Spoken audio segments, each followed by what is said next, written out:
সপ্তম অধ্যায় জাকাত। প্রথম পাঠ। জাকাতের পরিচয় ও ফজিলত। জাকাতের পরিচয়। জাকাত শব্দটি বাবে নাসর বেফাল উজনে মাসদার এর আবিধানিক অর্থ আন্নুমু তথা ক্রমবৃদ্ধি, আর তহারা তথা পবিত্রতা লাভ করা, আধিক্য, পরিশুদ্ধি ও পরিপূর্ণতা লাভ করা ইত্যাদি। নিসাব পরিমাণ সম্পদের মালিক কর্তৃক বছরান্তে তার সম্পদের একটি অংশ শতকরা 2.5 হারে জাকাতের হকদার ব্যক্তিকে প্রদান করাকে জাকাত বলে। ইসলামী শরীয়তের পরিভাষায় জাকাত বলতে বোঝায় সম্পদের ওই সুনির্ধারিত অংশ যা হকদারকে দেওয়া আল্লাহ তাআলা ফরজ করেছেন। জাকাতকে ফরজ হিসেবে বিধান করার উদ্দেশ্য কৃপণতা, সংকীর্ণতা, লোভ থেকে মানবজাতির আত্মাকে পবিত্র রাখা, দরিদ্রদের প্রতি সহমর্মিতা, অসহায়দের অভাব পূরণ ও বঞ্চিতদের প্রতি সহানুভূতি প্রকাশ, সাধারণ জনগণের মধ্যে আর্থিক সমতা বিধান ও মানবিক মর্যাদা প্রতিষ্ঠা করা, ধনীদের হাতে সম্পদ পুঞ্জীভূত হওয়া রোধ করা, সম্পদের সুষম ব্যবহার নিশ্চিত করা। জাকাতের শরঈ মর্যাদা। জাকাত ইসলামী জীবনবিধানের অন্যতম মৌলস্তম্ভ ও অবশ্য পালনীয় ফরজ ইবাদত। তাই আল্লাহর দেওয়া সম্পদ হতে আল্লাহ কর্তৃক নির্ধারিত একটি অংশ তারই নির্ধারিত খাতে ব্যয় করাই একজন মুসলমানের কর্তব্য। ধনী দরিদ্রের ভেদাভেদ দূর করে সাম্য মৈত্রীর বন্ধনে সবাইকে গ্রাথিত করার যে ব্যবস্থা তারই নাম জাকাত। কুরআনের আলোকে জাকাত।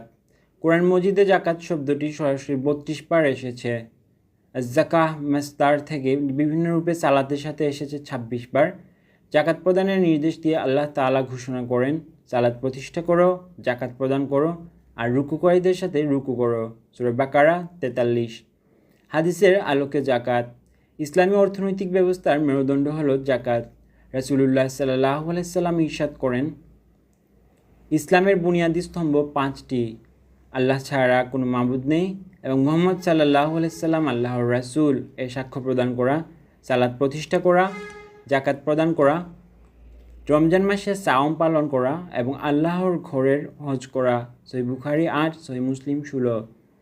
মুআয ইবনে জাবাল রাদিয়াল্লাহু তাআলা আনহুকে ইয়ামানের গভর্নর নিযুক্ত করে রাসূল কারীম সাল্লাল্লাহু আলাইহি সাল্লাম ঘোষণা দেন, তাদের জানিয়ে দাও যে তাদের ধনসম্পদে আল্লাহ তাআলা সদকা জাকাত ফরজ করে দিয়েছেন, যা তাদের ধনী লোকদের কাছ থেকে গ্রহণ করে গরিব বা ফকিরদের মাঝে বন্টন করবে। সহিহ বুখারী 1395। জাকাতের প্রকার। জাকাত প্রধানত 4 প্রকার, যথা ফসলের জাকাত, যাকে পরিভাষা অসর বলা হয়, গবাদি পশুর জাকাত, সোনা, রূপা, নগদ টাকা ও ব্যবসা পণ্যের জাকাত, সাওমের জাকাত, যাকে সদকাতুল ফিতর বলা হয়। দ্বিতীয় পাঠ। জাকাত ব্যয়ের খাতসমূহ। জাকাত ব্যয়ের খাতসমূহকে আরবিতে মুসারিফুজ জাকা বলে। জাকাত সকলকে দেওয়া যায় না।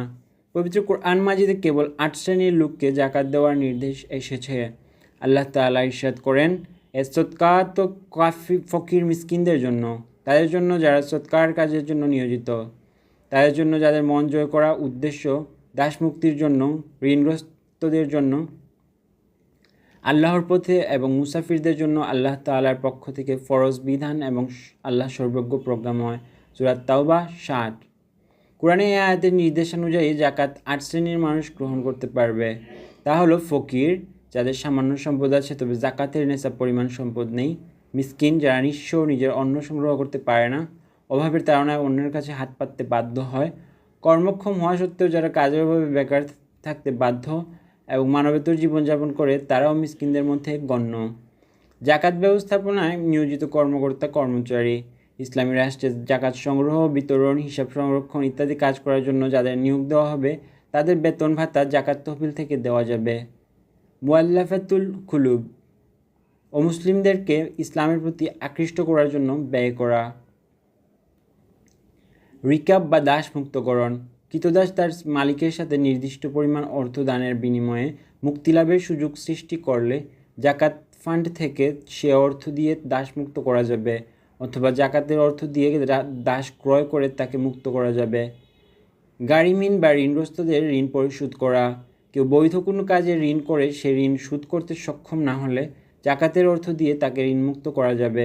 অপ্রত্যাশিত কোনো দুর্ঘটনা বা কোনো কারণে ব্যবসা নষ্ট হয়ে নিঃস্ব হয়ে গেলে তাকেও জাকাত দেওয়া যাবে। ফি সাবিলিল্লাহ বা আল্লাহর রাস্তায়।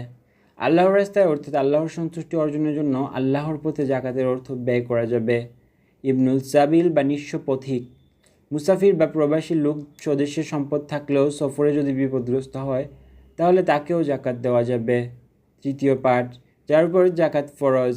ইসলামী শরীয়ত অনুযায়ী জাকাত ফরজ হওয়ার কয়েকটি শর্ত রয়েছে। যাদের উপর জাকাত ফরজ তাদের জন্য শর্ত হলো মুসলমান হওয়া, সুস্থ মস্তিষ্ক সম্পন্ন হওয়া, নিসাব পরিমাণ সম্পদের মালিক হওয়া, ঋণী না হওয়া, পূর্ণ স্বাধীন হওয়া, সম্পদ চন্দ্রমাসের হিসেবে 1 বছর কাল স্থায়ী হওয়া। নিসাব পরিমাণ প্রয়োজনের অতিরিক্ত হওয়া। প্রকৃত প্রয়োজন বলতে বোঝায় এমন সব জিনিস যার উপর মানুষের জীবনযাপন ও ইজ্জত আবরু নির্ভরশীল, যেমন খানাপিনা, পোশাক পরিচ্ছদ, বসবাসের ঘরবাড়ি, পেশাজীবী লোকের পেশা সংক্রান্ত যন্ত্রপাতি, যানবাহনের পশু, সাইকেল, মোটর ইত্যাদি। এই সকল গৃহস্থলী সরঞ্জাম ও প্রয়োজনীয় সামগ্রীর উপর জাকাত ফরজ হবে না। সম্পদ বছরের শুরু থেকে শেষ পর্যন্ত নিসাব পরিমাণ থাকা। চতুর্থ পাঠ, জাকাত আদায় না করার পরিণাম। নির্দিষ্ট সম্পদের মালিক হয়েও যদি কেউ জাকাত আদায় না করে তাহলে তার সম্পূর্ণ সম্পদ শুধুমাত্র অপবিত্রই হয় না, বরং এজন্য ভয়াবহ পরিণামও অবধারিত রয়েছে। জাকাত আদায় না করার কঠিন ও কঠোর পরিণতির কথা কুরআন ও হাদিসে স্পষ্ট ভাষায় ঘোষিত হয়েছে। আল্লাহ তাআলা বলেন, আর যারা স্বর্ণ ও রৌপ্য জমা করে রাখে অথচ তা আল্লাহর পথে ব্যয় করে না, তাদেরকে শুনিয়ে দিন যন্ত্রণাদায়ক শাস্তির সুসংবাদ। যেদিন জাহান্নামের আগুনে তা উত্তপ্ত করা হবে এবং তা দিয়ে দাগিয়ে দেওয়া হবে তাদের ললাটে, পাঁজরে ও তাদের পৃষ্ঠদেশে। বলা হবে, এই সম্পত্তি তা যা তোমরা নিজেদের জন্য জমা করে রেখেছিলে, সুতরাং তোমরা যা জমা করে রাখতে তার স্বাদ গ্রহণ করো। সূরা তওবা 34-35।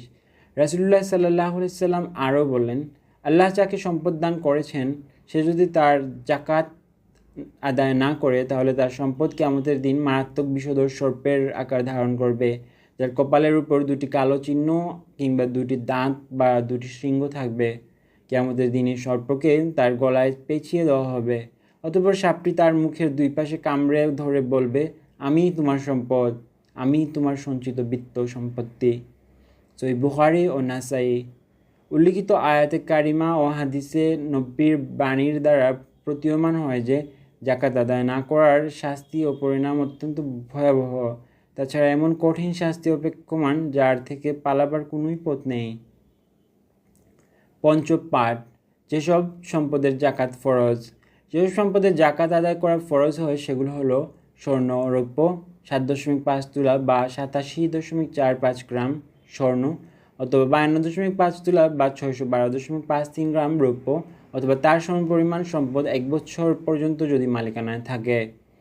উট, গরু ও ছাগল। উট কমপক্ষে 5টি হলে, গরু 30টি হলে, ছাগল বা ভেড়া 40টি হলে জাকাত ফরজ হয়। ফসল ও ফলের জাকাত। উৎপাদিত ফসলের জাকাত যেমন গম, যব, চুলা, চাল, ডাল, খেজুর, আলু, জৈতুন ইত্যাদি কম হোক কিংবা বেশি হোক তাতে জাকাত দিতে হবে। সেচের মাধ্যমে হলে 20 ভাগের 1 ভাগ, বৃষ্টির, নদীর ও স্বাভাবিকভাবে প্রবাহিত পানি থেকে উৎপন্ন ফসলের 10 ভাগের 1 ভাগ জাকাত দিতে হবে। ব্যবসায় নিয়োজিত অর্থ সম্পদ। ব্যবসা বাণিজ্যের কাজে লগ্নিকৃত অর্থ সম্পদের উপর জাকাত ফরজ।